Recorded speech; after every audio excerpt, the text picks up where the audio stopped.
Well, welcome everybody to the It's Giving Leadership podcast, where we have discussions at the intersection of female leadership, mental health, and all things business.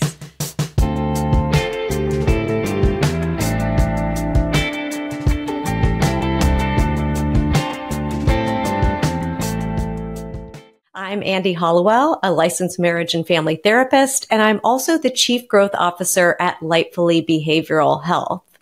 So to kick off our conversation today, I have a guest that sort of encapsulates all of those cool topics that we love to discuss here. Kathy Appelfeld Olsen is a seasoned entertainment journalist, entrepreneur, and the visionary behind Hollywood in Mind, a groundbreaking venture uniting the entertainment and mental health sectors. With over 26 years of experience in reporting for top-tier publications like Billboard and Forbes, Kathy's passion for destigmatizing mental health has led her to establish Hollywood in Mind, an annual gathering of industry luminaries dedicated to fostering vital conversations at the nexus of entertainment and wellness. Through the Hollywood in Mind Summit, Kathy harnesses the influence of talent and executives across music, film, TV, tech, sports, and brands to combat mental health stigma and promote holistic well-being. In less than 3 years, Hollywood in Mind has become a catalyst for deep intersectional dialogue, intangible action, connection, collaboration, and creation. Kathy's commitment to driving change extends beyond the summit, and she also authors the Forbes.com column Mind Reading, where she delves into the mental health journeys of cultural influencers. From interviews with Jewel to Michael Phelps, Kathy's work amplifies diverse voices and experiences, furthering the conversation around mental health and well-being. Kathy is a native of Baltimore, Maryland, and a graduate of Northwestern University's Medill School of Journalism. She and her husband, Brent, are the parents of two wonderful young women, Olivia and Jacqueline. So join me in welcoming Kathy, a trailblazer, reshaping the narrative around mental health in Hollywood and beyond. So welcome to the podcast, Kathy. Thank you, Andy. It's so nice to be here. Thank you for that lovely introduction. That was awesome. You are so welcome. I feel so privileged to be chatting with you today.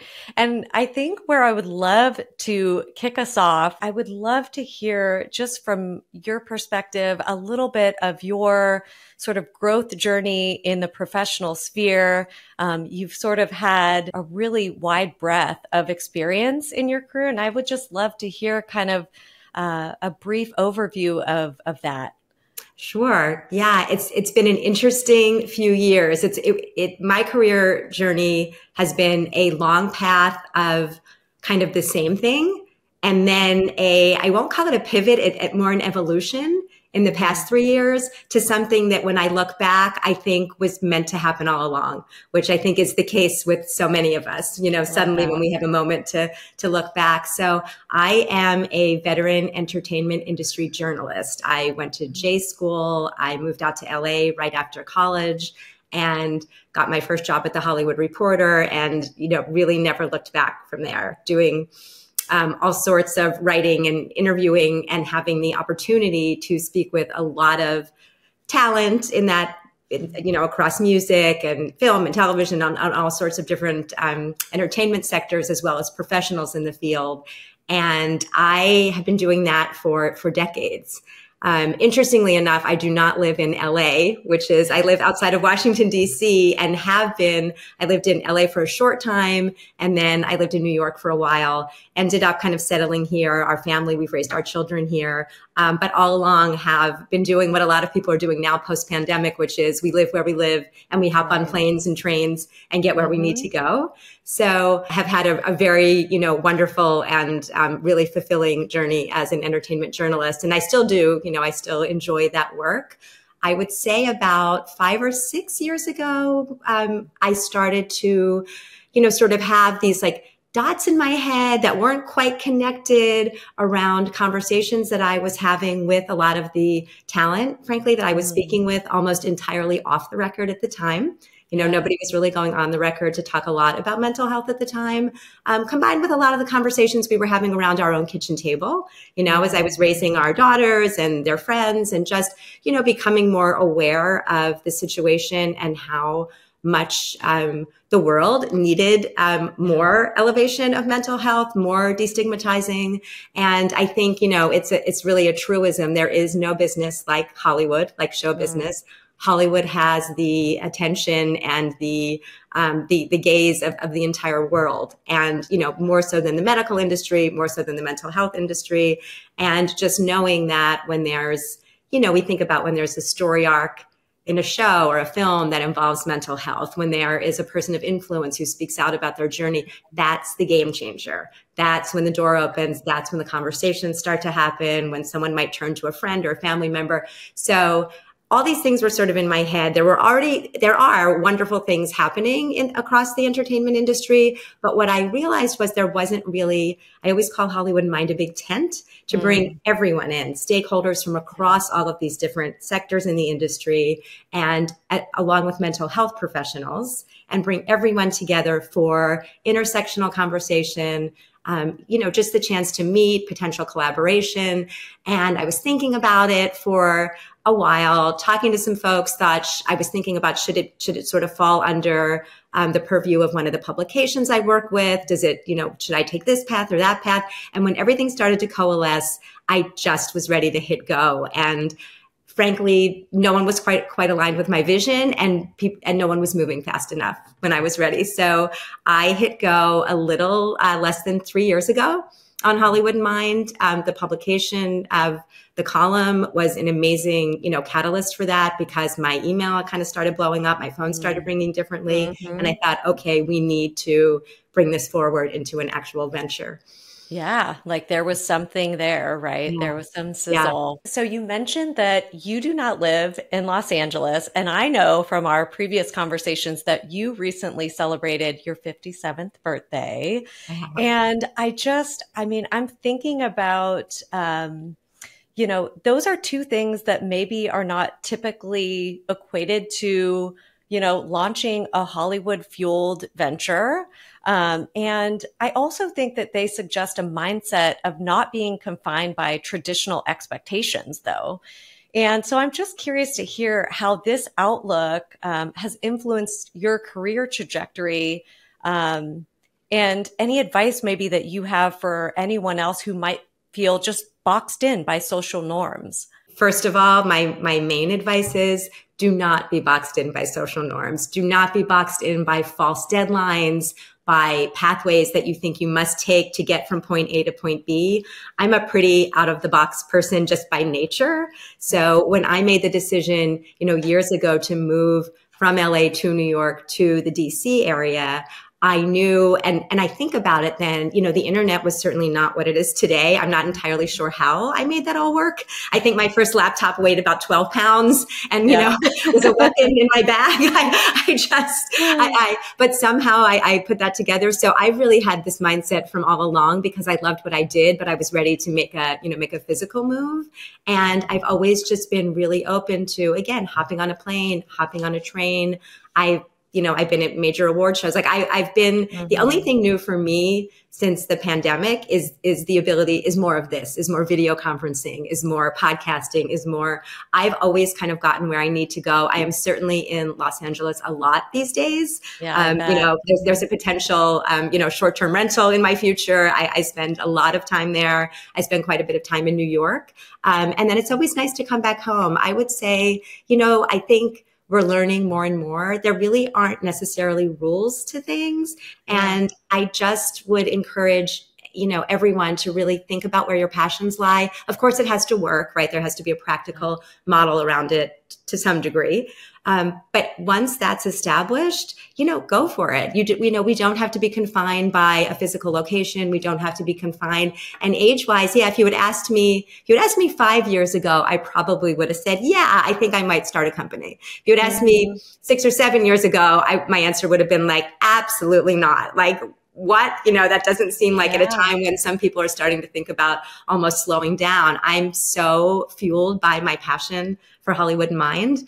I am excited. I wake up excited every morning, and I'm so immersed in this, and I just can't wait to keep going. I like to think about like seasons. We have different seasons of our lives where different things get us really excited and Yeah. motivated. And it seems like you've sort of broken through and into a new season. And I love that. And I think something else that I took away from your response was just sort of this level of scrappiness and the ability to just make it work and make it work with the way that feels good to you. And I often feel like scrappiness is such a valuable skill in navigating these sort of unconventional paths. And I'm wondering if you can share your experience with maybe a situation where scrappiness led you to an unexpected opportunity or to maybe a success. Yeah, I am. Scrappiness is a huge superpower. I'm a big fan of scrappiness. And I think maybe being a trained journalist, sometimes we have to sort of use scrappy measures to get where we need to go. There are so many. I mean, I think just the example of Hollywood in Mind in itself is an example of sort of being scrappy about that. My idea was, gee, I think we should have a conference, a gathering. I think we need to get these people, together somehow. We need to get all these stakeholders together. We need to get more mental health professionals in the room. Where the scrappy kicks in. I have a decent contact list. I think I have a good reputation. I think people trust me, at this point, which again kind of dovetails with things. Not everything has to happen before we're 30. Not everything has to happen before we're 40. There's something about building credibility and figuring out what is really speaking to us. And it was interesting. I want to give credit to my friend, Lenore Moritz, who used to be at UTA. She's now spun off a coaching practice called Momentum, but she introduced me to the team at UTA. And I thought, that we should talk, and perhaps they would be interested in, being involved in the summit. And I think possibly even a younger Kathy might not have even gone there and said, I'm like, yeah, let's set up the call. And I just kind of went for it. And from there, the UTA Foundation's been an incredible supporter. They're the founding sponsor of our event. We're not a UTA company, but they are, an incredible partner for the event. Yeah. And now Hollywood in Mind has taken off into all of these other, the summit is our, sort of our centerpiece, but we have another events platform, and it's all taken a lot of scrappiness. I pick up the phone, I send emails, I sort of do it all. I love that. Yeah. I love also to hear within all of the scrappiness, there is such a sense with you, Kathy, of like, it's all going to work. You're such an eternal optimist, I think, that I love hearing that. And I'm wondering how you sort of maintain that level of optimism in challenges, and how has this attitude maybe shaped your approach to both personal and professional endeavors? Yeah, I am definitely an optimist. I'm a self-described Pollyanna. Maybe that's not popular in all circles. Some people like to be cynical. That is not my way. I'm a calculated Pollyanna, I should say, because we live and learn. But sure. I absolutely come from a place of people have good intentions, and good outcomes will flow from that. And so, once in a while I do get surprised. That's the learning part. But I really do strongly, I'm a very strong optimist, and I'm a manifester, which maybe ties in with the scrappy. I think if we are optimistic and we believe in what we're doing and we want to bring certain things forward, that opens up all sorts of paths. I think we only know what we know, but if we remain open and optimistic, who knows what door might open. And I'm a living, breathing example of that these past few years. Yeah. I also think when you put that type of energy out in the world, it's easy for other people that have like-mindedness to pick up on that and sort of be drawn and magnetized to whatever topic or conversation or project that you're working on. So I'm sure that you have, probably pulled in really awesome humans to work with you in this. And I've also heard you sort of emphasize the importance of seeing colleagues and coworkers as human beings, and really sort of pulling together a community. And I'm wondering if you can elaborate on how sort of fostering genuine connection in the workplace has sort of enhanced your productivity, enhanced your innovation, anything around those lines. I'd love to hear.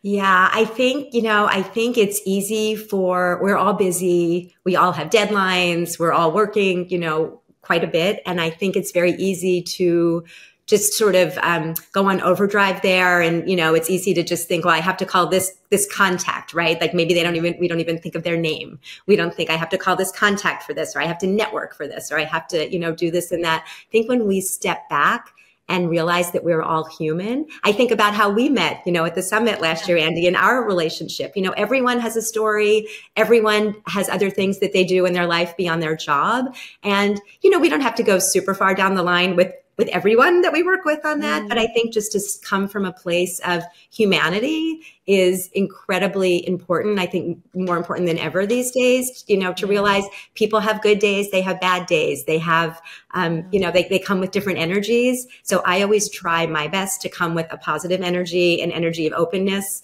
And it has not let me down. It really hasn't.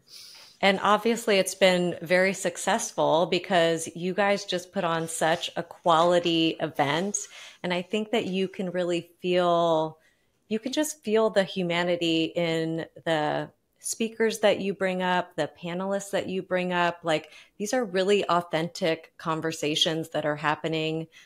They're not just for show. And there was a lot of moments, I know from my experience at last year's, where I didn't only feel like I was sort of learning, but also I felt connected to every single one of those speakers because there was this very human, very just honest and open conversation that was happening. And it was just very compelling. So obviously that approach is working. Yeah. I think it's a great dovetail of, again, sort of my background, coming from a journalist background, figuring out who the right people are to have on stage, not micromanaging them.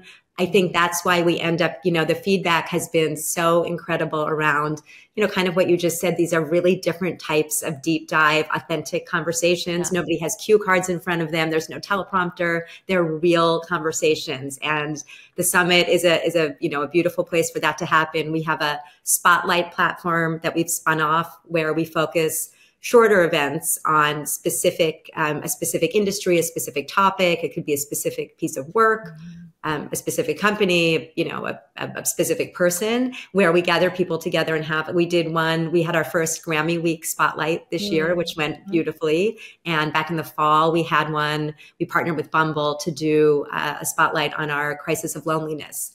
And we also love to bring in a mix. So we brought in Tiffany Haddish, and we brought in California First partner Jennifer Siebel Newsom was there, and the founder of the Foundation to End Social Isolation. So to think about these different types of conversations, I think that's a lot of the secret sauce as well. Because again, everyone has something to add to that conversation. And our goal is to have action-oriented conversations so that when people get up and mingle at our reception and the next day, and to keep everyone connected, I think back to that community build that you mentioned. Yeah. I think that really is at the heart of when we think about the things that are working. Think about your practice, what you do. I think the community is so key. Again, start with the people and the other things will flow. You can't just throw event after event when there's no connectivity among the people in the room. And I love the mix of the folks that are sort of bringing this to light, and also the mental health practitioners and folks that are in the room, because I think that does help us hop from awareness to action mode more quickly when you can get those types of voices, and the people that are able to operationalize and actually bring solution to the conversations that we're having can be just so powerful. And I'm really glad that we started talking about the Hollywood in Mind Summit, because I would love to kind of dive into that next and just hear a little bit about sort of what's inspiring you right now with the summit, and maybe what you envision for the future of the summit. What are some things to come? Sure. Yeah. I'm super inspired this year. I mean, I'll just say we have no shortage of inspiration and topics to delve into and people to bring together in the room. It's a full day. We kind of consider it our buffet. We have sessions on a lot of different things that I think each could have their own day or two, to themselves. So this year I was thinking a lot about, things that are timely now, things that we weren't able to fit into the schedule last year. I'm really excited. We have a comedy session this year. Fun. We're very much focused. It's interesting. When I first founded the company, I thought we were going to be majority, if not solely, focused on the popular culture that emanates out from Hollywood. And while we are fully dug in on that, again, the storylines, how can we come and help facilitate, who's in the writer's room, for example, or helping with services for people of influence who are speaking about their mental health, all in for that. What I realized quickly, once I really started to immerse in conversations among the community, is that there's also such a great need for the care and keeping of the people in the industry as well. So the comedy session is a perfect example. Comedy is an amazing catalyst to open doors to mental health conversations, right? There's the old saying, behind every joke is a little grain of truth. So there are comics who really open those doors to folks that they're speaking to. At the same time, being a comedian is hard. You're up and down, if you're touring for stand up, how are you funny all the time? I think there's a misperception that comedians are just naturally, it just comes out of their mouth. I mean, they are funny. There is a gift, but there's a lot of preparation that goes into that. We're living in a time of cancel culture. So that's very difficult for comedians. We have a session on Black representation in Hollywood. There's been an interest, we're sitting in an interesting time where a lot of the DEI talk and calls to action from several years ago have been pulled back at a lot of companies in the entertainment industry. Several big DEI executives don't have their job anymore. There's a lot of conversation around that. So I think that'll be interesting to dive into. We're always focused on mental health storytelling. So we've got a couple sessions about what mental health looks like on screen. And then a music artist, we've got the musician Mike Posner is going to do a fireside chat. I'm a huge fan of his. He's just so immersed in wellness and well-being and has got a lot of stories to tell there. We have a brand storytelling is interesting, kind of inspired by conversations in the green room last year about how brands are stepping more into that. So we've got a session specifically focused on that. And then beyond, I think we're going to really do more with our Spotlight platform. We're looking at resources. We've got a session on on-set and backstage mental health, which has really come to the fore in the past month. There's been a lot of conversation about that. So not only will we have a session, but I'm also having conversations about how Hollywood and Mind might be able to step in with mental health professionals. So put a pin in that, to be able to offer some of those resources that are missing and really needed. And then we're thinking about media. We're thinking about other ways that Hollywood and Mind can reach more people. So a lot in the tank. So much. I think that buffet analogy you used was so perfect because there was a little bit of everything in there. You mentioned you really have had sort of a career that I think while you have been doing a similar thing for most of it, and now bringing us all of these super, super important and inspiring conversations, I'm kind of curious to hear sort of, as you think about your career and like a through line in your career, I'm wondering, are there any key lessons that maybe you've learned that have significantly impacted both sort of your leadership and entrepreneurial style within the space? Yeah, it's been an interesting, again, I took a vacation. We took a family vacation at the end of last year around the holidays. And I really did step away from my laptop. We were on a very different time zone. So that was helpful. And I had a chance to think that 2023 was the first full year that Hollywood and Mind was in existence. And I spent some time really thinking about, and I think, I would say overall, one of the key through lines for me has been a sense of balance. And balance means different things to different people. Yes. So I brought balance. I always have my key words for the year, sort of my motivating words for my morning practice. And balance, I always start with gratitude. I do a gratitude practice every morning, hugely impactful in my life. And this year, my first word is balance, and then presence, and then agility. And I would say that those three words very much encapsulate the through line and some of the lessons, the places that I think I've learned and the places where I have some more work to do. So the balance part, for some people that might be kind of day parting your day or doing your, for me, like I'm really not one to put my phone down a lot, and it works for me. I work hard. Again, it goes back to my scrappiness. Like I'm going to answer you as soon as I can. But how does that, how do I find ways to work other parts of my life? And so, I tend to go to a noon yoga class. Like that's I'm like, you know what? I'm eating out. I'm going to a yoga class. I'm changing my clothes. And that kind of reset, that's helped me reset my day. So sort of balancing what that looks like, knowing that I'm someone who's not going to put her phone down a lot. It's also been an interesting balance of, especially as founders, right? We want to talk to everyone. We want every door to be open. It certainly has been amazing because you just don't know what's happening, waiting on the other side of that call or on the other side of that door. But I've also learned over the past few years how to balance, like when a conversation or an introduction or something like isn't exactly, I think early on I spent probably way too many hours going down little conversations and paths that weren't really going anywhere. So I think that's a balance too. Just kind of figuring out how to walk through all the open doors, but when, maybe it's time to walk back out. I think that's an important lesson. I don't want to close them before I walk in, but I also, have learned a little bit on balancing that and just, learning about various levels of partnerships with people. Again, I come from a place of optimism. There have been moments, along the Hollywood Mind journey where I've thought one thing and something else has turned out to be the truth. And it's all learning and again, kind of keeping in the balance of that. And another thing for me has been, as a journalist, I'm used to being on the other side of the carpet, the other side of the stage, the other side. It's been a very interesting personal and professional growth to sort of step out and own myself as the founder and CEO of a company. That's been a really cool journey. And, doing that at this age, I think has been all the more gratifying for me.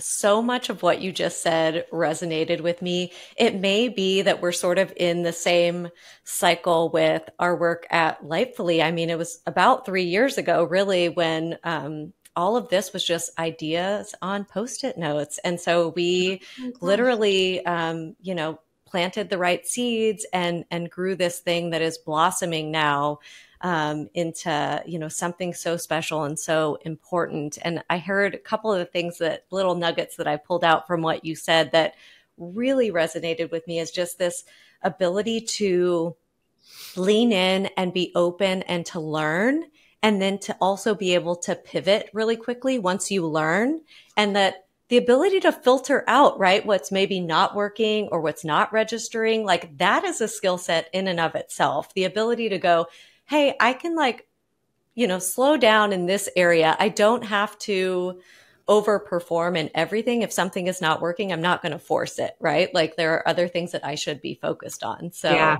so true. You said it more eloquently than I did, but that's exactly right. And congratulations, Andy. I didn't realize how new Lightfully is. That's amazing. I would never have known only 3 years. That's incredible. Well, I feel like the beautiful thing is that our executive team, this really awesome, we're this female-founded, female-led organization, and us executives that kind of came together, we all have very long histories in the mental health space. So in some ways, it just sort of felt like a culmination of the years and years and years of things and other programs and organizations that we had built. So we had, sort of like this manual, if you will, or a playbook But yeah, this very special thing that we're doing is relatively new. And I have to remind myself of that a lot of the times because, you know, when I want to be further ahead, when I think like, hey, we should be at this stage or that stage, I look back and, you know, to think it's only been a few years since we really opened our doors and started taking clients. And now we're in a space where we will have almost 16 facilities across the state of California by the end of the year, and now going into some additional states this coming year.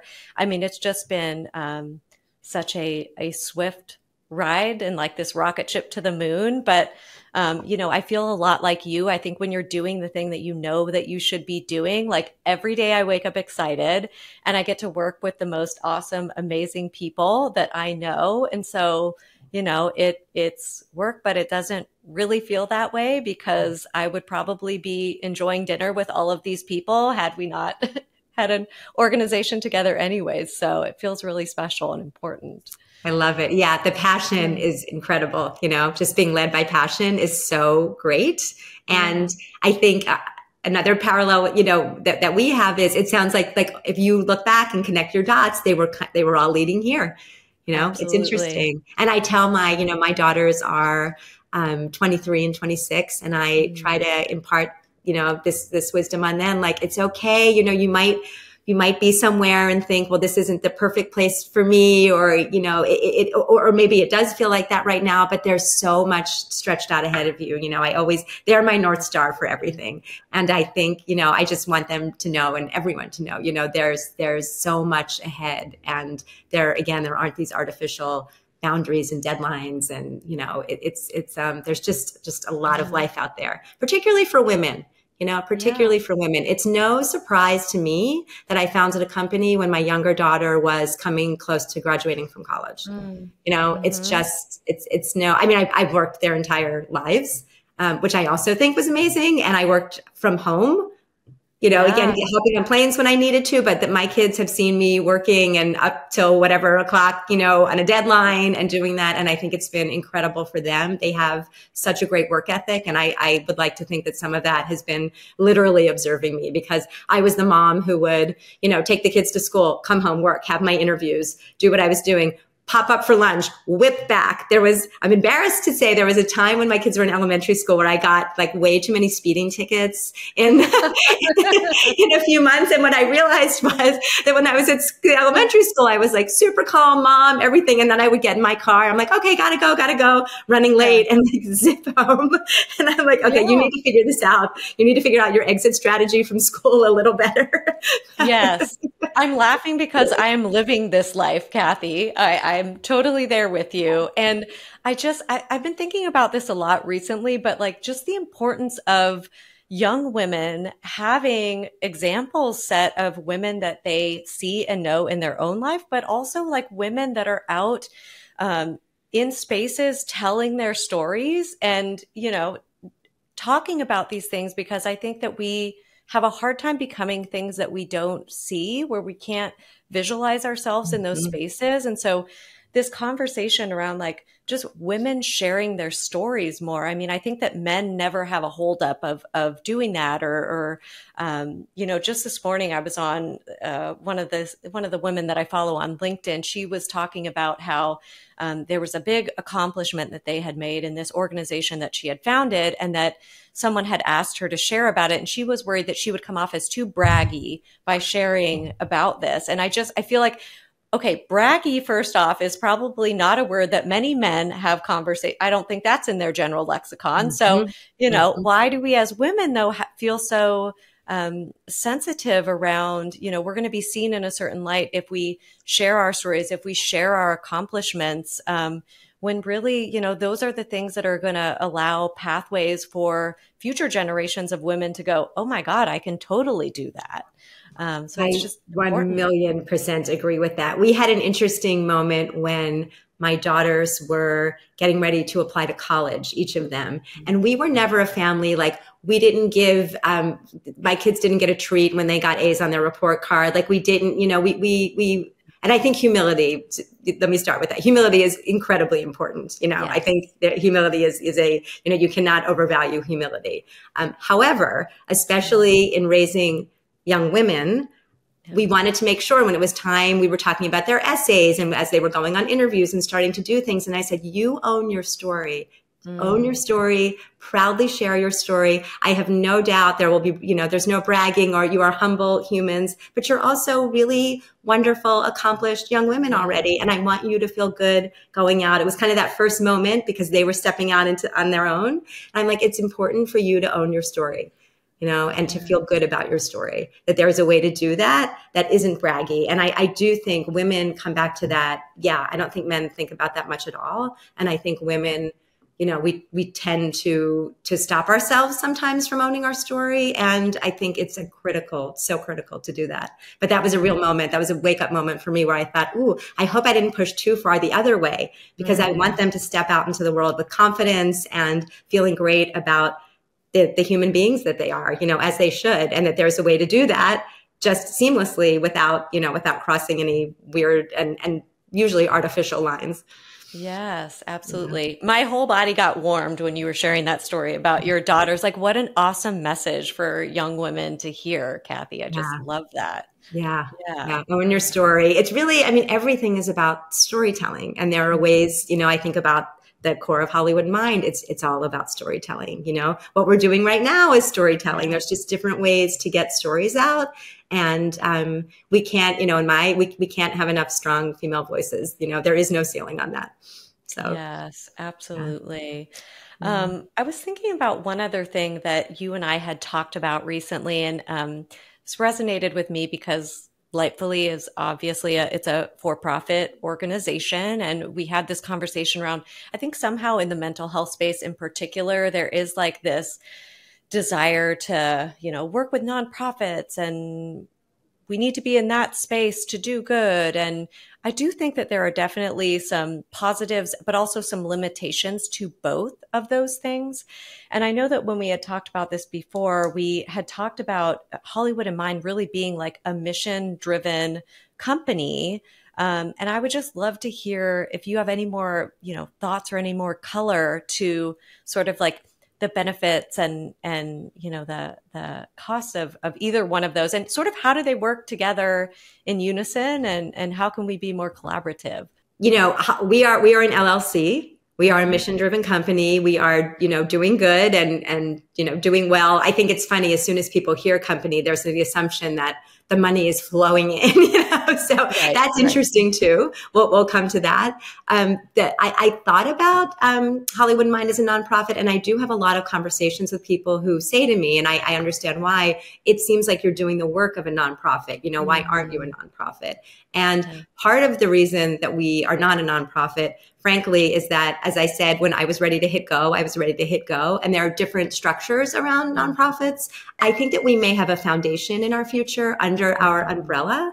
But I am such a fan of mission-driven companies. I think that, first off, there are incredible nonprofits in the mental health space, big, small, and otherwise. And we have been so fortunate to have really wonderful relationships with so many of them. They've been incredible partners to us. So for one, I think because we are not a nonprofit and we're not swimming in the same waters as they are, we actually are able to bring more of them together. And again, being a big tent, that's what we want to do. So we've had, at last year's summits, we had the heads of several very big mental health nonprofits. We'll have more this year, and just being able to bring them all together, I think is almost a bit easier as a mission-driven company. We have an agility. I think I'm able to move in a different way, move a little faster, pivot to the right or left. I have an incredible advisory board who have been not only a great sounding board, but suggesting things and, thinking about where, pathways that we might take. So it's, of course, wonderful to have that group of people around me. But I think not being limited by some of the constraints on nonprofits has, at least for me, has helped Hollywood Mind really get on the map quickly. Our trajectory, like yours, has just been, kind of off the hook. Some people say like, it's almost like you went backwards. Like people think about all these things before and then they hit this point, but you started up here and now now we're building out. I'm not sure that would have happened as a nonprofit. I'm grateful for all the nonprofits that we work with, but I love the space that we sit in. I think there is an agility, one of my words. I think there's an agility. I think there's a scrappiness to it all kind of comes together, and we can make decisions and move very quickly in a space that we really need to move quickly. It's critical. Yeah. The work that we're doing is so necessary. So we're very able to pivot to the right or left, bring in different partners, bring people together, and being that connective tissue is really important to us. So yeah, absolutely. Yeah. Any advice that you have for future entrepreneurs who really want to make a big impact in their own space? Think and feel. For starters, think and feel about what that impact is for you. I think there's so many opportunities now that didn't exist 5 years ago, 10 years ago. Some things don't have names. Some things where you might be, there wasn't a, I call Hollywood of Mind a tent, like some things don't necessarily have to have a name on them. So I would say really think about, also don't worry or stress if you don't have that in your mind yet. Like there are ways to make impact and ways to do things that are big, small, and otherwise. And what is big to one person is not big to another person, and what that looks like. So I would say really think about it. Know that if it's not your moment now, again, there is no deadline. There is no false, sense of where you have to be at a certain time. And then really, dig in, think about where you're going, surround yourself with incredible people who will really lift you up and support you, and also let you know when they think an idea that you have might be completely nuts and you shouldn't do it, honesty, but like supportive. Those voices are important too, right? Have your team, like have your people. And I don't mean like necessarily working for you or with you, but, have your people around you, and think about when might be a good opportunity to hit go on it. And I know this is so cliche, but the fail forward, I think, is so important, that we are able to fail forward, again, big ways, small ways, and pick ourselves back up and keep going. And, that's how we learn. And learning is what it's all about. I mean, I find myself, sure, like right now with the summit coming up, I'm not sleeping as much, but that's okay. It's like we're learning, we're figuring out where we're going. And again, no time limit on that. And, don't be afraid to make mistakes, and be scrappy. Pick up the phone. You'd be surprised. Someone might answer. You have something to say it. Yeah. That feels like the perfect segue into our closing tradition, Kathy. And it's going to be in so much alignment with what you just said. So we have this practice. Well, we have a lot of vulnerability practices at Lightfully.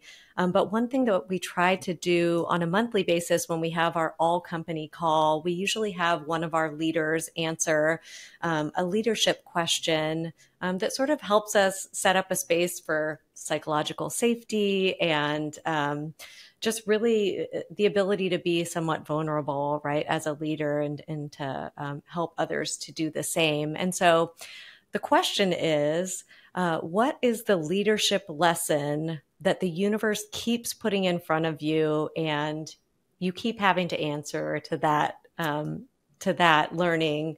And I'm just curious if there's been any one thing that you feel like has come up for you time and time again, and any thoughts you have on it. Let me think for a second. There are a few. I think the leadership lesson for me is to trust my gut. I think the leadership lesson, I think that I have trusted myself. I trusted myself to leave LA and New York and remain an entertainment journalist. I trusted myself, with various points along that path in my journalism career. And when it was time to launch Hollywood in Mind, I trusted my gut that there was something there. I thought, I have this piece, like, let's go. It's been guiding in terms of the people I surround myself with. It's been a great guide in terms of, the different pathways that are opening up for Hollywood in Mind. Yeah, I think having kind of that inner confidence and trusting our gut is really important. Mm-hmm. Yes, I couldn't say more about that. Was there ever a time that you can think of when you didn't trust your gut that like it hit you afterwards? Like, oh, I should have listened to that. Well, it's funny. This is not a professional. This is a mom professional story. So our younger daughter was born allergic to dairy. I'll give you two stories. She was born allergic to dairy, and I had a feeling that she was allergic to dairy. You know, she was a week old, 2 weeks old. And I took her to the doctor and they said, no, we don't think, I was nursing her. But I was eating plenty of dairy. I was craving dairy and she was not having dramatic reactions, but I had a feeling she might be allergic. And I was a little allergic when I was born. The doctors were all like, no, it's definitely not a dairy allergy. If she were allergic to dairy, she'd be, this is how it would display itself. And I was like, okay. I'm thinking about starting her on a little formula at this point. Now she's 3 months old, 4 months old. And I said, should I be looking for a non-dairy formula? No. That's ridiculous, whatever. So even though I knew my daughter was allergic to dairy, I did not listen. And I gave her, maybe this much regular Similac, nothing against Similac, but like that was our formula at the time. And she had every one of the horrifying reactions she's fine. And she was rushed her over to the doctor, rushed her in, her ears were swollen. She was completely having an anaphylactic reaction. And the doctor, a different doctor was there and looked at me and I said, I think it might be dairy. And he said, well, if you thought it was dairy, why did you give her this formula? I'm like, well, you guys told me to, right? You're the doctors. You told me to. And I tell everyone that story, whether they're mothers or not, because I knew what it was. And I got off my track a little bit, which has turned out to be rare for me since then. But that was a really pivotal moment in being, I knew. Yeah. And I think we should listen to professionals a lot. I'm not saying just ignore professional advice, but that was a perfect example where I knew in my gut what was going on and I didn't listen to it. And I still obviously feel guilty about it because it's on my mind all the time. But it was a great guilt that never goes away, right? It doesn't. It does not. But that was a great learning lesson. And I think I've carried that through even more strongly in my professional life. It's like when there's a little moment, I had a potential partner that was coming in for one of our events. And it was kind of gnawing at me a little bit, and I kept going and thinking, and it turned out to be exactly the case that I thought it was, and I think about sort of a couple wasted months there. It's not the end of the world, but that was another example where I thought I should have walked out of the room a little earlier. Yeah. Those are both such great examples. And I can't think of any better lesson to leave our listeners with today. So thank you so much, Kathy. It really has been a pleasure to have you with us. Thank you for having me. This has been a lot of fun. Of course. Thanks for coming.